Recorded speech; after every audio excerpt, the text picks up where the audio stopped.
Hey folks, C. Rachna Ranade here, and I welcome you all to a very educational video about an SME IPO stock, which is SMR Jewels Limited. Well, this company was incorporated back in October 2018 as SMR Jewels Private Limited. Then in October 2024, it got converted into a public limited company, and ultimately in May 2026, it is coming up with an IPO.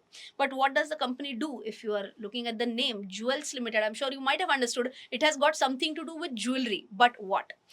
The company specializes in designer heritage jewelry, blending traditional Indian craftsmanship and cultural storytelling with modern design aesthetics. So, if this was too much for you, let me just simplify it for you, okay? So, how or what are the special features of their jewelry? They have some cultural, mythological, or spiritual significance, and they focus on emotional value and artistic storytelling.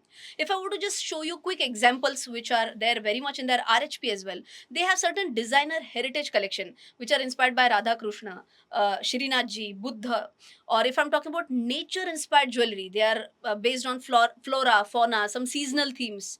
They also have traditional jewelry where you can see meenakari, polka, you can also see some zatar kind of a thing, bridal and festive jewelry, and this one ranges from ornate heritage sets to modern minimalist designs as well, and also daily wear jewelry. So, if you have understood that yes, they make jewelry and they are selling jewelry, but if you were to understand a little bit more what is the process through which the jewelry is made, that's what we're going to cover in the next section of the video. Now, let's understand the entire manufacturing process in a step by step manner. What is the first step? It's about the design and concept development. So, all the experts who can actually understand, who can visualize, they are the ones who will actually design it. You can see it on screen as well. Once the basic design is done, you also have to get a 3D feeling of that, and that is done through CAD modeling. Okay, basic design, 3D design, everything is ready. Now you need to actually get the material, you need to outsource it, you need to source it, sorry. Now, from where is the material sourced? We are going to discuss about that in the later sections of the video, but material will now be sourced.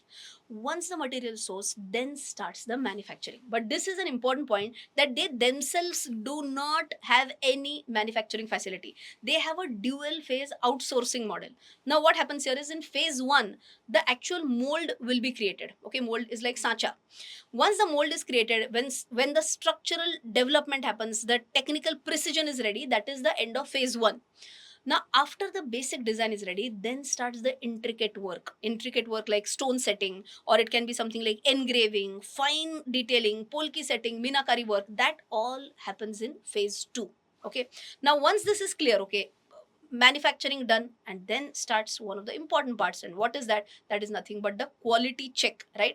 Quality check or quality control is done by whom is extremely important. This is done under the company supervision, because ultimately it's the company's product that is going to go out in the market, right? So once the quality control, company supervision, company quality control is done, then finalization will happen, then packaging will be done, and ultimately it will be distributed. Okay, well, now that you have understood that, we of course we are going to talk about distribution to whom, who are their customers. We are going to talk about that in the next section of the video. But right now you understood that majorly they are manufacturing the jewelry by outsourcing. But does it mean that they are not even trading worth even 1 rupee? That's not the case. If you have a look at this chart, you will understand that major revenue comes from manufacturing and selling only. You can see latest 31st December 2025. In fact, manufacturing was 98.97%, and even in other years you can see majority of the cases it is above 80%, and trading is comparatively a smaller chunk. So majorly it is about right from concept designing to understanding the requirement, sourcing the material, getting it done, manufacturing, and then selling. We understand that. And a small part is trading, right? Now, if this is clear, in the next section we'll understand about who are their actual customers. Is there any specific state in which their majority customers are present? Exactly, we're going to check in the next section of the video. Now comes a very important point as to who are they selling their jewelry to. They're primarily selling their jewelry to large jewelry wholesalers. They're selling it to retail jewelry chains, jewelry boutiques, independent jewelers, and showrooms. These are their major customers. So, in short, I hope you have understood. Their customers are not primarily going to be people like you and me. Their customers are going to be shopkeepers or wholesalers, some jewelry boutique people who will buy jewelry from this company, SMR, at bulk, and then will sell to people like you and me. I hope this is clear. Any names of shops or wholesalers who actually buy from them. So, who are their major customers? Names include HSJ, Rokade Jewelers, WHP, Josco Jewelers, Kalamandir Jewelers, Vaibhav Jewelers, DP, others. Okay, so all these are their customers. But if we were to understand how much revenue is generated from top customers, for that have a look at this. If you see top customer, top one customer, I'm talking about latest 31st December 2025 data, 14.06% is from only top one customer. Top 5 customers account for 45% roughly, and top 10 customers roughly account for 60%. Okay. Now, if you have understood about top customers, now let's also understand state-wise distribution. Of course, Gujarat, that's where their presence is. Gujarat accounts for 73.31% of the revenue. Second highest is Maharashtra with 8.9% of the revenue, and then it is Tamil Nadu and other states. Okay, so I hope state-wise distribution is also clear. So now that you have understood that majorly their customers are business clients who are jewelers, so you can imagine what will be their average order size. Listen to this carefully. Average order size exceeds 1 crore rupees per customer as per their RHP in the recent periods, right? So look, their average order is also of at least of average 1 crore rupees, right? Now, one more point that we were discussing about is where do they get the gold from? How, what is their procurement strategy? So basically they procure from whom? From bullion market or from authorized dealers, or sometimes they even buy gold from their customers also. In Marathi we call that as zhaltut, or basically some, what can I say, jewelry scrap, right? So some small parts of the jewelry, they are there with their customer, so they'll buy from them only, they'll make a jewelry product and then they'll sell it to the same customer. Okay, so that is where they procure the jewelry from.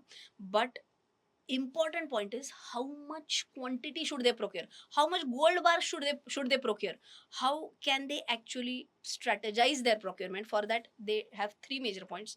Number one, they'll understand how much are the current customer orders, based on that they'll procure. Number two, they will understand what are the past trends. So for example, last Navratri, how much was the sale, based on that they'll procure. Or they'll also have their own future projections. Okay, so all in all, I hope you have understood the key point. They follow an asset light business model. They are not going to buy in bulk and keep it in inventory. They'll have a nice procurement strategy. So asset light model, design led business model, because like I told you, I showed you few designs also, and basically they are focusing heavily on designing and branding. Now we'll talk about the industry analysis, then we'll talk about financials and key risks as well. Okay, talking about the industry, it contributes approximately 7% to India's GDP and employs around 5 million people. So, of course, it's one of the key sectors in India. The industry size stood at $78.5 billion in 2021, and it is projected to reach $100 billion by 2027. Now, what could be the growth drivers? I'm sure everyone understands it is the wedding demand, it is the rising disposable income, it is organized retail participation, it is about product innovation and export opportunities as well, right? So this is about the industry analysis. Now, if I were to move to financials, I'm going to show you a lot of data points. Wherever you feel, you can pause and you can read through, right? But I'm going to tell you some key pointers. So if I talk about operational KPIs first, if you remember, I told you that the company is more of a design-led business. So more designs, better it is going to be for them. More customers, more suppliers is going to be better for them. But more than that, if I'm talking about customers, what is the average order size? That is also an important metric for them. So let's quickly check this out. Number of designs has gone up from 150 back in 2023 to 750 as at December 31st, 2025. And average per customer order size, if you remember, I told you it was shade above 1 crores. I told you, right? But right now, if you see, as per the latest data, 31st December 2025, it has gone up to 1.47 crore rupees per customer. That's the average order size, right? Now, talking about the financials, you can see that the revenue has increased, or revenue CAGR, if I may say, from 2023 to 2025, it's 97.44%.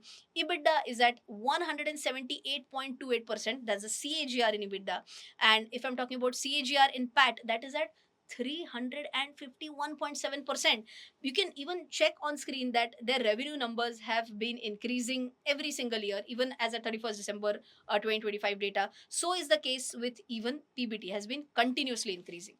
Now, if I talk about the key risks, I had talked about how much revenue is generated from one customer or top 10 customer, but can that also be a risk? Obviously, yes. They have mentioned that top 10 customers contribute to a major chunk of their revenue, which is almost 60%. And if they lose business from these top 10 customers, that can obviously negatively impact the company.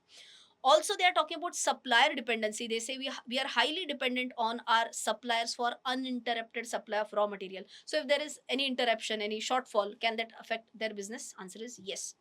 One more key risk that they are mentioning, again I've talked about this, how much revenue is generated from Gujarat, that is 73.3%. But any excess dependence on a specific state, and if there is any disruption in that particular state, can that again negatively impact the business? Answer is yes. One more point that they've quoted as a key risk, that they are a design led company, right? So they absolutely depend on artisans or karigars, correct? And all these karigars, they operate independently. So if there is any problem dealing with them, then can it have an operational impact on the company as well? Answer is yes. And ultimately, they have also mentioned in their RHP that there are certain delays, discrepancies, omissions that have been detected in their statutory records and related to the submission of returns to the concerned registrar of companies.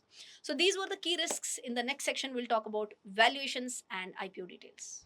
Now let's understand about the valuation of the company, and then we'll move on with the IPO details.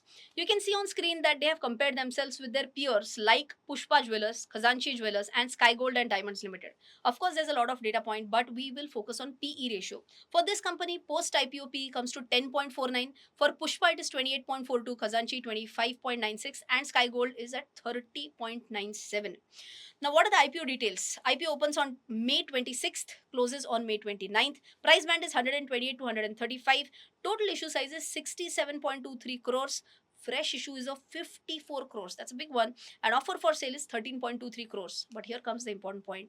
Lot size is 1000 shares, and minimum application has to be for 2 lots. So the minimum application amount would be 2,70,000 rupees. Now, if you're like, why is this so high? Generally, it is 14,000, 15,000, right? But that is for main board IPOs. This is an SME IPO. So typically, minimum application for SME IPOs is on a higher side. Question is, what are they going to do with this money of the total money raised, 67.23 crores? Out of that, whatever money they get through the fresh issue, what are they going to do with that? Major will be for long-term working capital requirements, which will be in lakhs. If I were to say, it's 3,000 lakhs. In crores, it'll be like 30 crores. Repayment and prepayment is the second highest, 6.5 crores, and capital expenditure towards construction of jewelry studio, it is 6.4 crores. So I hope you have understood all in all what does the company do. We understood the industry analysis. We understood what the entire manufacturing process looks like. Interesting IPO. We also talked about risks which are involved. We understood about the IPO details. So much more we understood. If you found a lot of information in today's video, please don't forget to smash the like button. Please don't forget to share this video with your friends. I'll see you in the next one. Till then, take care. Jai Hind and bye bye. You might have come across such advertisements on various social media platforms. Please note, all of these are fraudsters promising unbelievable returns through stock tips. I don't provide any calls or advisory services. I provide only educational content through my social media handles and through my website rachanaranade.com and rachanaranade.in.